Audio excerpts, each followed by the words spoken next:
الحمد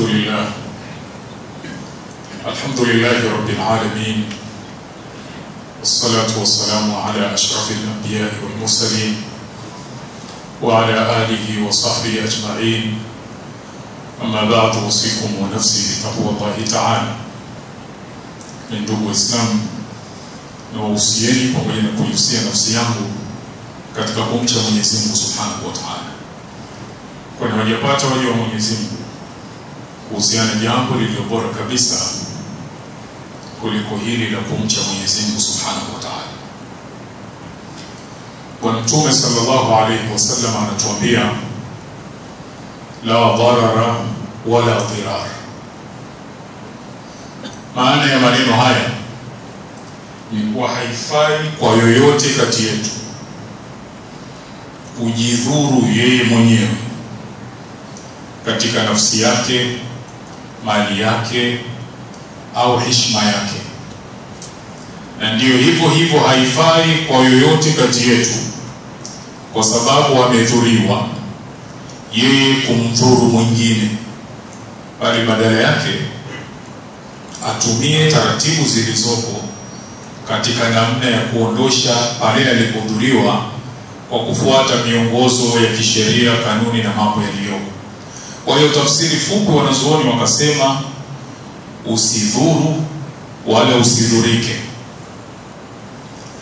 Na maneno haya wakayaweka katika maeneo mbalimbali kutoa mifano ya namna gani wewe unatakiwa uepuke madhara kwako mwenyewe na kumdhuru mwingine popote pale utakapokuwa. Ikiwa nyumbani kwako, kanuni ni hii: usidhuru wala usidhurike. Ukiwa kazini kwako, kanuni ya kuishi nayo ni hii: usidhuru wala usidhurike. Lakini iko mifano ya madhara ambayo baadhi yetu tunajikuta tunafanya tukidhani tunafanya sawa sawa, kumbe tunaingia kwenye kudhuru.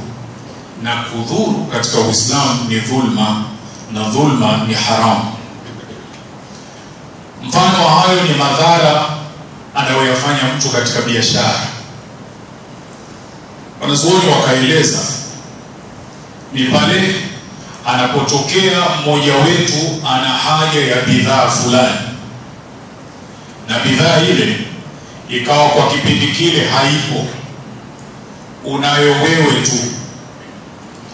Kisha kwa sababu huyu anahitaji na hakuna mwingine anayo, ukauza kwa bei iliyo zaidi ya bei ya kawaida. Kwa mfano, bidhaa ile kama ilikuwa inauzwa 10,000, sasa kwa kuwa unayo wewe na unajua huyu hana pengine pa kupata, ikauzwa 50,000. Kufanya hivi ni madhara na mfanyaji anapata madhambi. Kwa hiyo kwa kuzingatia kanuni ile aliyosema Bwana Mtume sallallahu alaihi wasallam, la dharar wala dhirar, usifanye hili kwa sababu kufanya hivi ni kukosea. Vile Bwana Mtume sallallahu alaihi wasallam akaeleza madhara mengine ambayo sisi tunatakiwa tuepuke kwenye biashara. Akasema man ihtakara fa huwa khatibun, mwenye kuficha bidhaa anafanya makosa. Wanazuoni wakaeleza ihtikar maana yake nini. Wakasema ihtikar ni pale bidhaa fulani inapopotea, iwe ni chakula au chochote, watu wana shida wakati ule wa bidhaa ile, haipatikani, kisha wewe ndio unanunua kwa wingi, halafu unakaa nayo mpaka pale shida inapoongezeka zaidi, kwamba sasa ndio utauza kwa bei kubwa zaidi, sasa ndio unatoa. Kufanya hivyo ni makosa, na ndio inaitwa ihtikar. Na ndio Mtume sallallahu alaihi wasallam anasema man ihtakara fa huwa khatibun, mwenye kufanya hivyo huyo ana makosa. Ili kuepusha mgongano, wanazuoni wakasema anayefanya kinyume chake, mathalan bidhaa ile imetapakaa, iko kwa wingi, bei imeshuka sana, wakati huo ni wakati wa raha kwenye bidhaa ile, kisha wewe ukaamua kununua ukahifadhi ili bei ikikaa vizuri kidogo uuze, huingii kwenye ile inayoitwa ihtikari. Ihtikari ni pale ile bidhaa haipo, watu wana shida nayo, wewe wakati ule ndio unanunua kwa wingi unaweka, ili pale shida ikizidi sana uuze. Haya wanazuoni wanasema ndio madhara katika biashara. Tunapofanya biashara, kanuni ya Bwana Mtume sallallahu alaihi wasallam, la dharar wala dhirar, tuyaangalie vizuri mambo mawili haya. Mwenyezi Mungu atuongoze na atujalie tuwe miongoni mwa waja wake walio wema, wanaosikiliza maneno na wakafuata yaliyokuwa mazuri. والله سبحانه وتعالى يقول وبقوله يعتدي المهتدون جل جلاله فإذا قرأت القرآن فاستعيذ بالله من الشيطان الرجيم أعوذ بالله من الشيطان الرجيم بسم الله الرحمن الرحيم وتعاونوا على البر والتقوى ولا تعاونوا على الإثم والعدوان صدق الله العظيم. بارك الله لي ولكم بالقرآن العظيم ونفعني وإياكم بالآيات والذكر الحكيم. أقول قولي هذا واستغفر الله العظيم لي ولكم فاستغفروه إنه هو الغفور الرحيم وهو البر الكريم.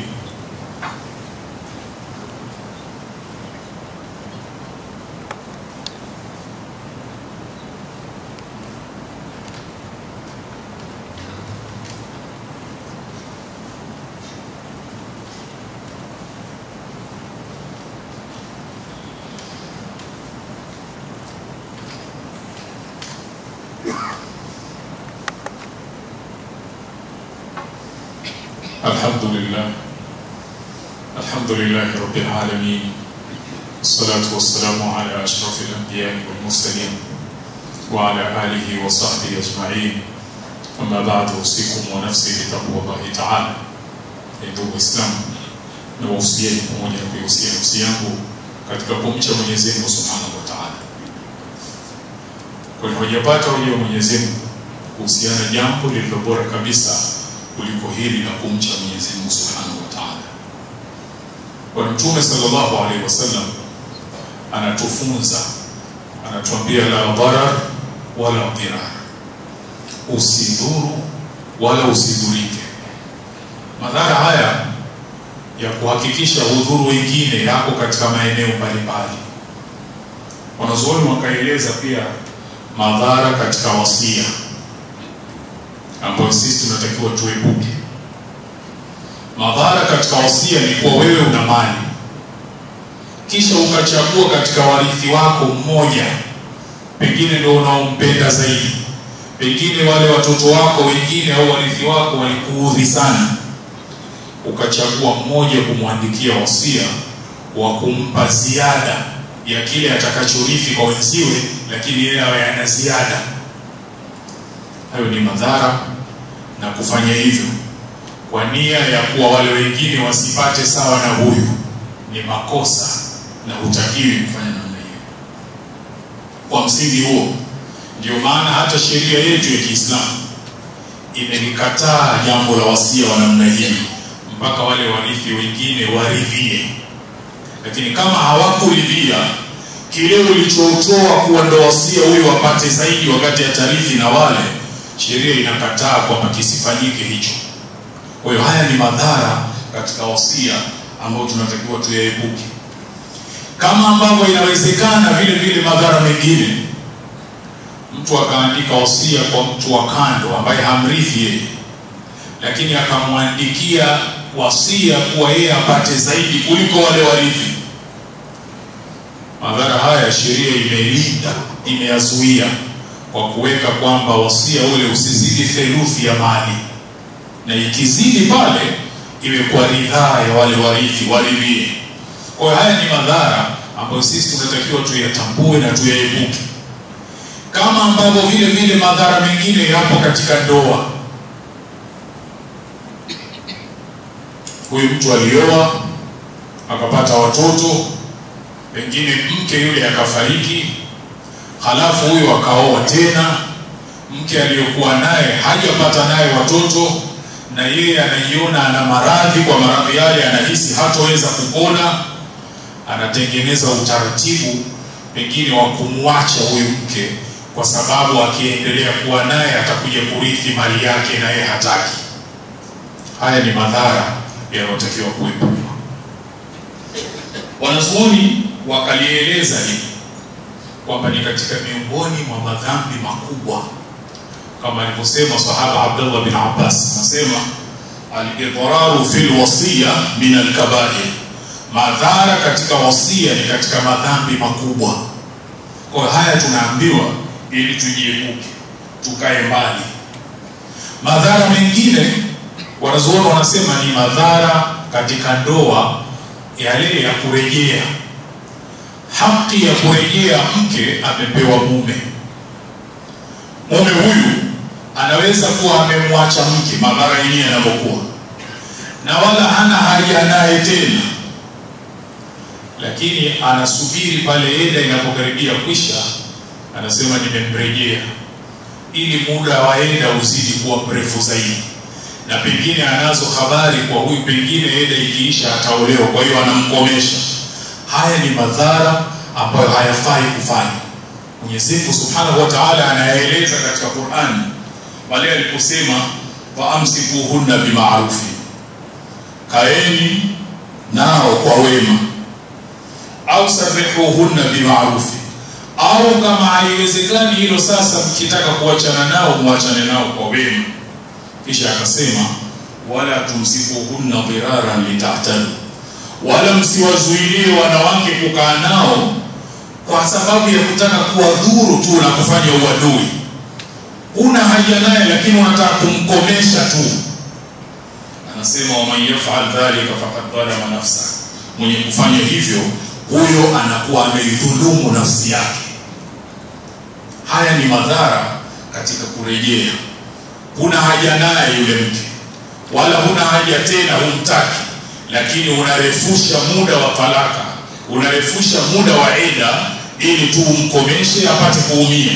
Madhara haya yanatakiwa yaepukwe kwa kufuata maelekezo ya Bwana Mtume sallallahu alaihi wasallam, la dharar wala dhirar. Madhara mengine ni madhara katika malezi. Upande wa madhara katika malezi anaueleza Mwenyezi Mungu Subhanahu wa Ta'ala aliposema wala tudarra walidatun biwaladiha, wala mzazi mwanamke asidhuriwe kwa sababu ya mtoto wake, wala mauludun lahu biwaladi, kama ambavyo wala yule aliyozaliwa naye asidhuriwe, na wala yule mzazi mwanamume naye vile vile asidhuriwe kwa ajili ya mwanawe. Wanazuoni wakasema aya hii inawakusanya wote, mzazi mwanamke na mzazi mwanamume. Huyu mwanamume kama ana nafasi na anajua yule mzazi mwenzie walioachana anaweza kuwalea watoto wake vizuri, kuangalia, asimdhuru kwa kumnyima ili amkomoe tu, na kutumia kila nguvu aliyokuwa nayo kuhakikisha hapati fursa ya kuwa na wanawe. Na inawezekana ikawa nguvu iko kwa mzazi mwanamke, hivyo hivyo na yeye asitumie nguvu alizokuwa nazo kumnyima mwenzie nafasi ya kuwa na wanawe, kuwa nao, wakati mwingine hata kwa kupatia maneno mabaya watoto ili wamchukie mzazi wao. Mmoja kati ya hao wote wawili, kila mmoja asidhuriwe, la dharar wala dhirar. Jingine katika madhara ni mume kuwa na mke wakagombana, kisha yeye akaamua kula kiapo kwamba hatokutana na mkewe ima kwa muda fulani au hataji kwa muda gani. Kwa hiyo wapo katika nyumba moja, lakini huyu hakutani na mkewe, anamkomesha. Sheria kwa kuzuia madhara haya ikaweka muda wa miezi 4, kwamba ikifika miezi 4 jambo lile litatakiwa lipeleke kwa kadhi, na yule kadhi kule atamkhiarisha huyu mume, ima afute kiapo chake au ampe talaka mwanamke yule. Hawezi kuendelea kufanya, na aking'ang'ania ndoa ile itabidi ivunjwe. Jambo hili analisema Mwenyezi Mungu Subhanahu wa Ta'ala katika Qur'an, baada aliposema lilladhina yaquluna min nisaihim, wale wanaokula kiapo kutokutana na wake zao, anasema tarabusu 4 ashhur, ameweka muda kwamba mwanamke yule atasubiri mwisho ni miezi 4. fa infa'u, wakirejea, kwa maana ya kuvunja kile kiapo, akaamua kurudi kwa mkewe, atakubaliwa, lakini atatakiwa atoe kafara. Na kafara yenyewe alishe masikini 10 au awavishe au amwache mtumwa huru. Kama ingekuwa no slavery days, basi wangekuwako wangewacha. Haya matatu anachagua. Kama hawezi haya, anatakiwa afunge siku 3.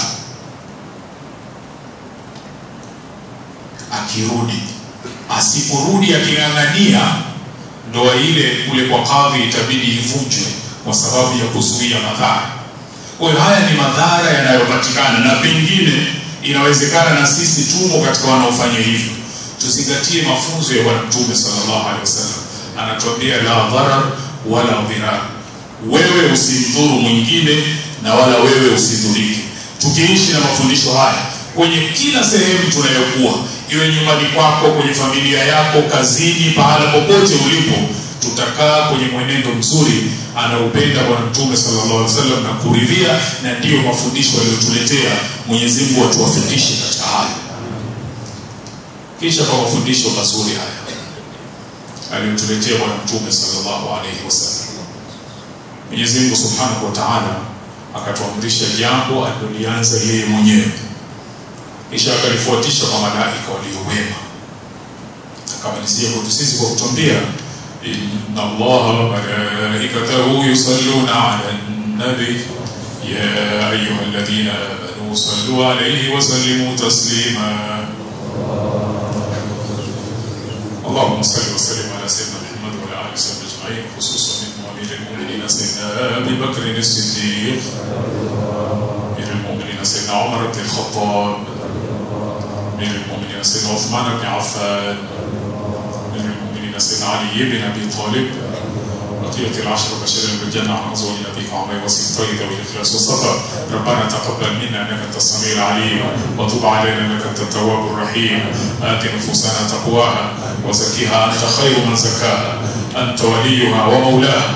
اغفر للمؤمنين والمؤمنات والمسلمين والمسلمات الأحياء منهم والأموات برحمتك يا أرحم الراحمين.